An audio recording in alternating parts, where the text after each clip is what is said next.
संजय झा हैं, और अगर वह कह रहे हैं कि अब दलों की संख्या नहीं बढ़ेगी, तब तो बड़ी बात है।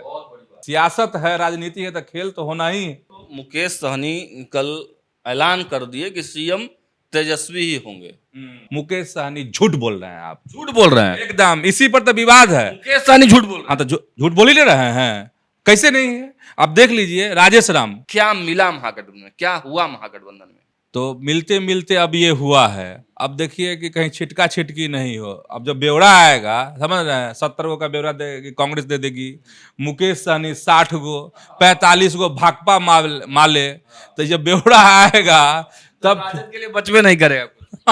राजद के लिए क्या बचेगा? आप जोड़ लीजिएगा, हिसाब किताब लगा लेंगे जो अपने दर्शक हैं। पनोरमा ग्रुप, जो सोचता है वो करता है।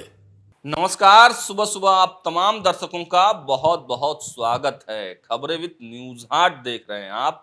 मैं हूं सागर और मेरे साथ मौजूद हैं न्यूज हाट के सीनियर जर्नलिस्ट चंदन झा। नमस्कार सर। नमस्कार सागर जी। सर, खबरें आज भी हमारे पास बहुत सारी हैं, लेकिन सबसे पहली खबर बिहार के राजनीति से जुड़े हुए महागठबंधन की खबर। कल महागठबंधन की महाबैठक का आयोजन तेजस्वी यादव के आवास पर किया गया और इस बैठक में कम ही लोग शामिल हुए, लेकिन बातें बहुत सारी हुई। बावजूद इसके कंफ्यूजन वाली स्थिति अभी भी बनी हुई है। सीएम कौन होगा, कौन कितनी सीटों पर लड़ेगा, ये तमाम चीजों पर कंफ्यूजन है। लेकिन मीटिंग से बाहर निकलते हुए नेताओं ने बहुत कुछ बयान दिया है। उस बयानों को अगर निचोड़ कर देखे तो बहुत सारी चीजें अस्पष्ट दिखाई दे रही हैं। सीधे अपने सीनियर जर्नलिस्ट चंदन सर से बातचीत करते हैं। सर, क्या लगता है महागठबंधन की ये जो चौथी बैठक करने के बाद क्या मिला महागठबंधन में, क्या हुआ महागठबंधन में? देखिए, जो मीटिंग हुई, चौथी मीटिंग हुई, अब इसको यह कह सकते हैं कि पटरी जो है पर गाड़ी उनकी अब आगे बढ़ेगी। हम इसलिए कह रहे हैं कि पटरी पर गाड़ी आगे बढ़ेगी क्योंकि 3 अगर मीटिंग आप देख रहे हैं, अगर देखेंगे पीछे, तो वो सिर्फ दिल मिलाने का काम हो रहा था, कि दिल मिला रहे थे सब। लेकिन कल की मीटिंग जो है, जिसमें आपको मुकेश सहनी थे, तेजस्वी यादव मौजूद थे, कांग्रेस के प्रभारी कृष्णा अल्लावड़ू थे, फिर जो प्रदेश अध्यक्ष हैं राजेश राम वो मौजूद थे, और तमाम जो वाम दल के जो सीनियर लीडर हैं वह मौजूद थे इस बैठक में। और तो पटरी की अगर हम बात बताएं तो पटरी ये है कि तेजस्वी यादव ने कहा है कि कौन सी पार्टी और उनके क्या प्रत्याशी होंगे, कौन होंगे, कहाँ से चुनाव लड़ना चाहते हैं, उसका ब्यौरा उन्होंने मांगा है। तो वहाँ दिल मिलते मिलते 3 बार तो दिल्ली मिलाने में एगो पहले आ जाए तो एगो लेट हो जाए, हुआ है कि नहीं हुआ है? हाँ, हुआ ना भाई। सदाकत आश्रम में जब मीटिंग हुई महागठबंधन की तो तेजस्वी यादव लेट से पहुंचे, और पिछली जो तीसरी मीटिंग हुई उसमें राजेश राम लेट से पहुंचे थे, कृष्णा अल्लावरू लेट से पहुंचे थे। तो कल की मीटिंग कह सकते हैं कि ये बढ़ी है। लेकिन आप अगर गौर से देखेंगे तो अगर एनडीए से अगर तुलना करेंगे तो एनडीए में देख रहे हैं लोग ताकत दिखा रहे हैं। चिराग पासवान अपनी ताकत दिखा रहे हैं, उपेंद्र कुशवाहा अपनी ताकत, ये एकदम हुंकार भर रहे हैं, कौन? तो जीतन राम मांझी कि अरे असली ताकत तो हम दिखाएंगे आने वाले समय में। ये सब है, लेकिन आप देख रहे हैं कि इसमें मतलब एनडीए के दलों में ये सब चीजें नहीं हो रही है। जो काम एनडीए ने बहुत पहले ही कर लिया, जिलावार जो पांचों घटक दलों के लोग थे वो मिलकर बैठक कर लिए, कार्यक्रम कर लिए, जिलावार कार्यकर्ताओं की बैठक कर लिए। लेकिन अब महागठबंधन का नींद खुला है, लेट नहीं है। लोग मनोज झा कह रहे हैं कि अब ये सब हम लोग करेंगे।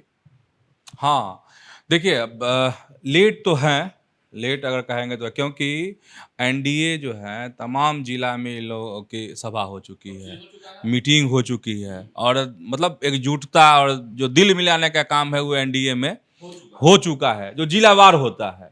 अब यह करने वाले हैं एक साथ।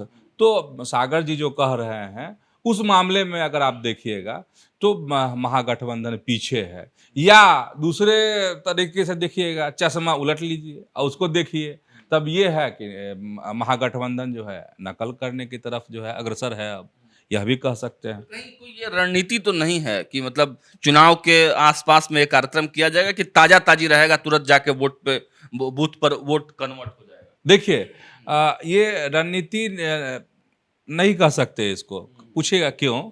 इसलिए कि इनको दिल मिलाने में ही बहुत वक्त बीत गया, तो मिलते मिलते अब ये हुआ है। अब देखिए कि कहीं छिटका छिटकी नहीं हो। अब जब ब्यौरा आएगा, समझ रहे हैं, 70 गो का ब्यौरा देगी कांग्रेस, दे देगी मुकेश सहनी 60 गो, 45 गो भाकपा माले, तो जब ब्यौरा आएगा तब राजद के लिए बचवे नहीं करेगा। राजद के लिए क्या बचेगा? आप जोड़ लीजिएगा, हिसाब किताब लगा लेंगे जो अपने दर्शक हैं, तब क्या होगा? तो छिटका छिटकी, तो देखिए क्या क्या होता है। लेकिन है मतलब महागठबंधन का जो है इस मामले में पीछे है। तो मुकेश सहनी कल ऐलान कर दिए कि सीएम तेजस्वी ही होंगे, और कांग्रेस कुछ बोल ही नहीं रही है सर। वाम दल, हालांकि वाम दल के कुछ नेता ऑफ द रिकॉर्ड बोलते भी हैं, लेकिन कांग्रेस कुछ नहीं बोल रही है सीएम। देखिए मुकेश सहनी जो है, उनका बयान क्या था कल का, जरा उसको सुनिए। किस पार्टी को कितनी सीटें मिलेंगी और सीएम डिप्टी सीएम कौन बनेगा, सारी जानकारी जल्द जो है साझा की जाएगी। तेजस्वी यादव ही हमारे गठबंधन का सीएम पेश है, इसको लेकर कोई विवाद नहीं है। मुकेश सहनी झूठ बोल रहे हैं। आप झूठ बोल रहे हैं एकदम, इसी पर तो विवाद है। मुकेश सहनी झूठ बोल रहे हैं। हाँ, तो झूठ बोल ही ले रहे हैं, कैसे नहीं है? आप देख लीजिए राजेश राम प्रदेश, आप अगर आपकी पार्टी है क्या वीआईपी, तब यहाँ के सर्वे सर्वा कौन है? नहीं, अरे कांग्रेस के राजेश राम है ना भाई, प्रदेश अध्यक्ष है ना। उन्होंने क्या कहा है? उन्होंने कहा है कि सब फॉर्मूला तैयार है, अभी कहां से सीएम फेस, जब वक्त आएगा तब होगा। कांग्रेस यही शुरू से कह रही है ना। अभी ने एक इंटरव्यू में बोल दिया था कि कोऑर्डिनेशन कमेटी के अध्यक्ष है, सीएम फेस नहीं है तेजस्वी यादव। एक बार ने, कई बार उन्होंने कहा है, और कांग्रेस के नेताओं ने कहा है। अब प्रदेश अध्यक्ष ने कहा कल कि देखिए कुछ नहीं, एक फार्मूला तैयार है। पता नहीं कौन फार्मूला तैयार है। वो फार्मूला कब कांग्रेस खोलेगी? राजेश राम जी, तो हम पूछने का प्रयास करेंगे। हाँ, पूछिएगा जो फार्मूला कौन है। अगर फार्मूला तैयार है तो कांग्रेस उस फार्मूला को कब उस पोटली खोलेगी? नहीं, अब उस फार्मूला में कौन सीएम फेस है? ठीक है, तो ठीक है, मुकेश सहनी कह रहे हैं, लेकिन कांग्रेस कहां कह रही है? देव ज्योति कह रहे हैं कि 2020 में तेजस्वी मुख्यमंत्री बन जाते हैं अगर डिप्टी सीएम बना दिए रहते मुकेश सहनी को। तो ये कुछ ज्यादा बड़बोलापन नहीं लग रहा है? किनका? देव ज्योति का। देव ज्योति का। अच्छा ठीक है, अब देव ज्योति आप कह रहे हैं करीबी है, ये है, तो अब उसको ठीक, अब क्या कहें देव ज्योति पर? नहीं, वीआईपी के नेता हैं, प्रवक्ता हैं, मुकेश सहनी के करीबी हैं। फार्मूला की बात अगर कह रहे हैं, ये हो जाता, वो हो जाता, अब इन सब चीज़ों को छोड़ देना चाहिए। 2025 में जो चुनाव लड़ेंगे उसमें क्या होगा? नहीं, अच्छा डिप्टी सीएम बनाएंगे, इसका कहीं घोषणा हुआ है? देखिए, अभी मुकेश सहनी तो कह रहे हैं सीएम डिप्टी सीएम सब हम जानकारी साझा करेंगे। नहीं, लेकिन अच्छा एक सीटों का ब्यौरा जो मांगा तेजस्वी यादव ने, कहा कि सभी पार्टी दें, तो इसी में लगता है कि सीएम फेस पर भी बात होनी चाहिए थी।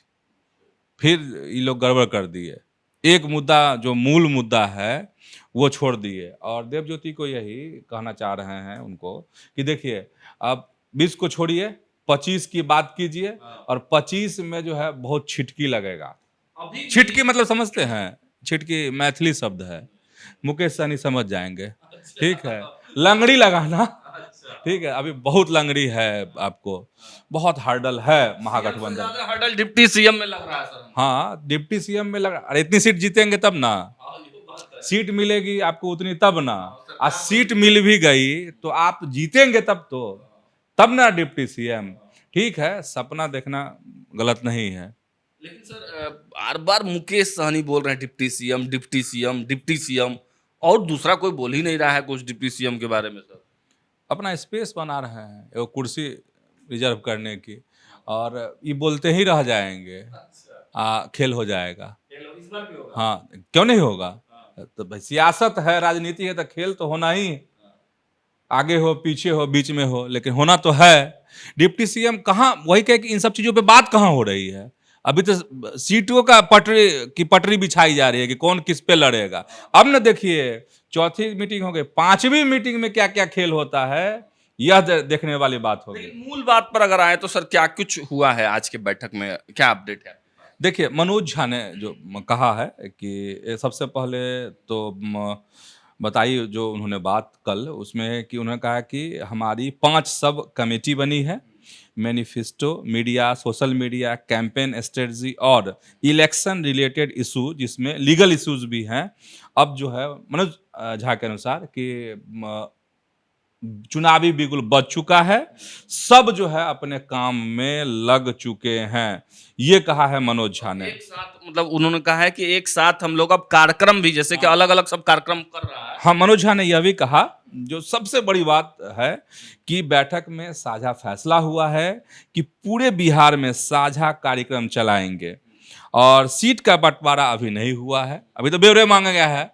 जो अपराध को लेकर के लगातार जो है तेजस्वी यादव के द्वारा सरकार को घेरा जाता है ना इस मसले पर, तो अपराध को लेकर के और सरकार कैसे विफल है उस सब को लेके ये साझा कार्यक्रम होगा, आंदोलन होगा पूरे बिहार भर में महागठबंधन के बैनर तले। आज तक तो हुआ नहीं है सर, तेजस्वी यादव अलग कार्यक्रम कर रहे थे, कांग्रेस अलग कार्यक्रम कर रही थी, वाम दल अलग कर रहे थे। ये कब तक लग रहा है कि सर साझा कार्यक्रम वाला फॉर्मूला ग्राउंड पे आ जाएगा?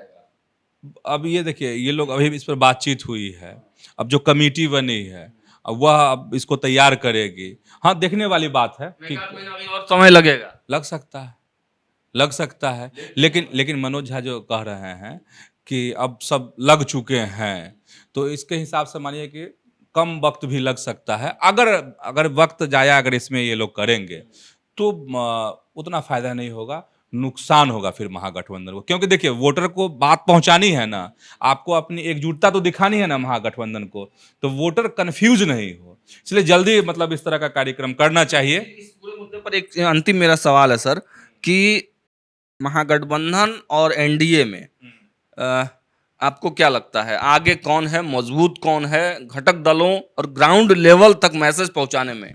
अभी अगर देखा जाए तो मतलब नंबर 2 पे कौन है, नंबर 1 पर कौन है? देखिए, नंबर 1 तो एनडीए है। सिर्फ अगर बयानबाजी और तर्क भड़क जो चल रहा है एनडीए में, अभी हम लोग चर्चा भी किए थे, चिराग पासवान और उपेंद्र कुशवाहा, जीतन राम मांझी, तो सब समझ रहा है, वो तो प्रेशर पॉलिटिक्स है सीट के लिए। अगर ये चीज़ नहीं हो तो आप देख रहे हैं एकदम स्मूथ है एनडीए, कहीं कुछ देख रहे हैं। अच्छा, संजय झा की बात कह रहे हैं, आपको बता रहे हैं, संजय झा जदयू के जो कार्यकारी राष्ट्रीय अध्यक्ष हैं, उनसे बातचीत में क्या समझ में आई? आपने बात की थी ना, उसमें क्या समझ में आई? कॉन्फिडेंट लग रहा है। एकदम कॉन्फिडेंट, और एक बड़ी बात उन्होंने कही है कि एनडीए में दलों की संख्या नहीं बढ़ेगी। आप समझ रहे हैं, तो किसके लिए लाल झंडा है वो समझ गए होंगे, अभी तुरंत बात हो रही थी। मुकेश सहनी मुकेश सहनी मुकेश सहनी पे ना वही ने बात कह रहे थे कि मोदी के लिए जान दे देंगे, आरक्षण दे दीजिएगा, तो कितनों बुला रहे हैं हम नहीं आएंगे। वो तो कह रहे थे निषाद आरक्षण वाला कि दे देंगे तब, और संजय झा तो ताला मार दिए सर उनके दरवाजे पर। संजय झा समझते हैं ना जमीनी हकीकत, ये क्या होने वाला है, क्या हो सकता है, बहुत आप समझ रहे हैं। संजय झा की राजनीति में आप देखिएगा गौर करके, तो अब उस ऊंचाई पे संजय झा आ रहे हैं। अभी डेलीगेशन जो गया था जिसका नेतृत्व संजय झा ने किया था, मतलब बहुत सूझबूझ वाले राजनेता में उनकी गिनती है। डायरेक्ट मोदी से 1 to 1 बात होती होगी सर। बिल्कुल, मोदी, अमित शाह नीतीश कुमार और मोदी के बीच का अगर कोई कड़ी है तो वो संजय झा हैं, संजय झा हैं। और अगर वह कह रहे हैं कि अब दलों की संख्या नहीं बढ़ेगी, तब तो बड़ी बात है, बड़ी बात है। चलिए देखिए, ये बड़ी अपडेट है कि एनडीए में अब दलों की संख्या नहीं बढ़ेगी, और ये आज वो एक्सक्लूसिव इंटरव्यू आपको देखने को भी न्यूज हाट पे मिल जाएगा, कृपया उसे पूरा देखें। चलिए अब आगे बढ़ते हैं। देखिए, कल केवल महागठबंधन की बैठक नहीं हुई है, कल चिराग पासवान के पार्टी की भी बैठक की गई है, कार्यकारिणी की बैठक की गई है। इस बैठक में क्या कुछ हुआ है बाद में बताएंगे, लेकिन चिराग पासवान इस बैठक में शामिल नहीं थे, लेकिन उनके जीजा अरुण भारती और जो प्रदेश अध्यक्ष हैं राजू तिवारी, उनकी अध्यक्षता में कार्यक्रम किया गया। सीधे सर से जुड़ते हैं और समझने का प्रयास करते हैं। सर, मतलब क्या था, मकसद क्या था इस पूरे कार्यक्रम? मकसद अगर गौर से देखिएगा, देखिए 8 प्रस्ताव पास हुए हैं इस मीटिंग में, और हाँ लोजपा आर के और चिराग पासवान की पार्टी। अब समझिए कि 8 जो प्रस्ताव है वो परेशानी बढ़ाने वाला प्रस्ताव सब है। जैसे 243 सीटों पर तैयारी चुनाव लड़ने की, तो उसको देखिएगा तो इससे भी परेशानी, ठीक है। दूसरी तरफ है कि जो अ, दलित महादलित पर जो अत्याचार की बात भी है इसमें, कि उसको लेकर आंदोलन, तो ये सब जो है प्रस्ताव सरकार के खिलाफ हो जाएगा। हाँ कुछ प्रस्ताव है। अब जैसे बहुजन छात्रों की छात्रवृत्ति में कटौती, देर और भेदभाव, तो इस सब तरह क्या अगर है अगर प्रस्ताव, तो इसको तो ठीक कह सकते हैं कि ये सब सरकार हाँ के खिलाफ ही ना हो गया। हाँ, तो ये परेशानी वाली, हम इसीलिए परेशानी कह रहे हैं कि प्रस्ताव जो पास हुए हैं। अच्छा एक चीज़ देख रहे हैं, चिराग पासवान पे गौर कीजिएगा, उनकी पार्टी पे गौर कीजिएगा, जो एकदम पूरा धक्का लगा रहे हैं चिराग पासवान। जो प्रेशर पॉलिटिक्स कहा जाता है ना, ये हर तरफ से मीटिंग सभा बयान एकदम पोस्टर, काफी एक्शन में आ गए। हाँ एक्शन में हर तरफ से प्रेशर पॉलिटिक्स है। फिर हम कह रहे हैं चिराग पासवान चाह रहे हैं कि शेर के मुंह से सेठ छीन ले। शेर के मुंह का मतलब शेर, फिर कह रहे हैं अरे भाजपा और जदयू, और ये चाह रहे हैं कि उस शेर के मुंह से सीट जितना छीनना है छीन ले, झपट ले। एक और महत्वपूर्ण प्रस्ताव में मैं सुन रहा था सर कि अब जो अरुण भारती हैं, जो सांसद भी हैं जमुई से और उनके जीजा जी भी हैं चिराग पासवान के, तो उनको जिम्मेवारी दी गई है कि पार्टी को राष्ट्रीय पहचान दिलाई जाए। मतलब क्या है, अब पार्टी में 2 नंबर की भूमिका, यानी चिराग पासवान के बाद अब जीजा जी की रह जाएगी, राजू तिवारी की भूमिका को कम कर दिया गया है। ये तो मान लीजिए कल ऐलान हुआ ना, ये तो पहले से बात समझ में आ रही है कि अरुण भारती जो हैं सो अब उनके राइट हैंड हो गए हैं चिराग पासवान के, समझ में बात आ रही है। लेकिन अरुण भारती को देखना पड़ेगा कि कितना इसमें सफल होते हैं, चूंकि नेशनल पहचान दिलानी है पार्टी को। बड़ा विश्वास जो है चिराग पासवान उन पर जताया है, नहीं इतनी बड़ी जिम्मेदारी देकर। वाले मामले में भी उनको भेजा गया था, तो अच्छा काम किया। हाँ नहीं ठीक है, वो बढ़िया है। इसीलिए हम कह रहे हैं कि बहुत सोच समझ करके चिराग पासवान ने जिम्मेदारी दी होगी ना, क्योंकि राष्ट्रीय फलक पर पार्टी को एक अलग तरह की पहचान देनी है, तो बड़ी जिम्मेदारी है अरुण भारती के लिए। और हम लोग यही उम्मीद करते हैं कि खरा उतरेंगे। लेकिन राजू तिवारी वाला सर क्या मैटर है, राजू तिवारी जी प्रदेश अध्यक्ष रहेंगे ना लोजपा में, टिकट टुकट मिलेगा ना उनको? एकदम मिलना चाहिए, मिलना चाहिए। आप देखिए चर्चा तो बहुत, सत्ता के गलियारे में तो बहुत तरह की चर्चा होती है। सर गोविंदगंज जो सीटिंग सीट है भाजपा के, वो बोल रहे हैं तिवारी जी कि हम छोड़बे नहीं करेंगे। अब देखिए तो अब ये तय करेंगे ना, या गठबंधन तय करेगा, अगर गठबंधन में रहते हैं चिराग पासवान तो। लेकिन अब राजू तिवारी को लेकर जो इधर उधर की खबर है, इधर जा रहे उधर जा रहे हैं, हमको नहीं लगता है कि ऐसा है, ठीक है। अगर ऐसा कुछ रहता तो वो चीज़ें स्पष्ट हो गई रहती, या फिर चिराग पासवान को विश्वास नहीं रहता, चुनाव है, प्रदेश अध्यक्ष बना के रखे हैं तो कुछ मतलब है, मायने है ना। तो चिराग पासवान का विश्वास तो है ही राजू तिवारी पे। राजू तिवारी पर विश्वास है। अब देखिए चुनाव लड़ाते हैं कि क्या करते हैं, लेकिन आगे बढ़ते हैं। कल एक और राजनीतिक गतिविधि बिहार में हलचल बनी। लालू आवास पर, राबड़ी आवास पर आप कह सकते हैं, एमएलसी रणविजय जो कि जनता दल यूनाइटेड से हैं, और वो अचानक पहुंच गए राबड़ी आवास। ऐसा क्या हो गया? देखिए रणविजय सिंह पूर्व एमएलसी हैं, और सही में जो पहुंचे तो एकदम खबर जो है ये हुआ कि भाई नीतीश के करीबी एमएलसी ये वो, और चले गए लालू जी के यहाँ। और खबर बना था जब गुलाम गौस गए थे। हाँ खबर उसमें भी बनी थी। अब देखिए वैसे रणविजय सिंह जब मिल करके मिले, करीब 1 घंटे की मुलाकात हुई है उनकी लालू प्रसाद से। जब बाहर निकले तब मीडिया के साथियों ने जब सवाल किया उनसे कि आप उधर आए, यहाँ क्या कर रहे हैं, तो बोले अरे रे लालू जी का जन्मदिन था तो हम आए थे मिलने के लिए, अपना शुभकामना व्यक्त करने के लिए आए थे, और ऐसा ऐसा कुछ नहीं है। वो पहले ही कह दिया कि ऐसा ऐसा कुछ नहीं है, कोई इसका मतलब नहीं है, बस शुभकामना देनी थी, इसी के लिए आए थे। लेकिन अब शुभकामना दिए, ये हुआ, और देखिए चुनावी वक्त है, और सही बात है, इधर से इधर कोई हिलेगा डोलेगा तब तो सवाल उठेगा, और सवाल उठेगा तो नीतीश जी की भी तो नज़र तो होगी ही नहीं इन सब चीज़ों पे, ठीक है। तो वो इसको मान लीजिए, वो तो कह रहे हैं शुभकामना देने के लिए, लेकिन चर्चा तरह तरह की होने लगी कि इधर से उधर तो नहीं जाएंगे, चुनाव आ रहा है। राजनीति में मुलाकातों का बयानों का मायने तो नहीं होता ही है। बहुत बड़ा मायने होता है। हो सकता है चुनाव नजदीक है तो कुछ अपना, हाँ मतलब तलाश रहे होंगे, मौका तलाशा जाता है। सेटिंग गेटिंग तो निगेटिव शब्द है सागर जी, नहीं मतलब मौका। अब देखिए क्या होता है। हालांकि रणविजय सिंह ने इन सब चीजों से इनकार किया, बस उनका यही कहना कि लालू जी का जन्मदिन था, अलग तरह का संबंध है, उनको हम शुभकामना देने गए थे। चलिए, शुभकामना लालू जी को देने गए थे, लेकिन मुख्यमंत्री नीतीश कुमार भी इन दिनों खूब एक्टिव रह रहे हैं, खूब एक्शन में दिख रहे हैं। चुनाव नजदीक आ रहा है और तमाम पार्टियों के साथ साथ मुख्यमंत्री का इतने एक्शन में होना क्या दर्शाता है। सीधे सर से जुड़ते हैं और कल मुख्यमंत्री नीतीश कुमार ने एक बड़ी बैठक की है।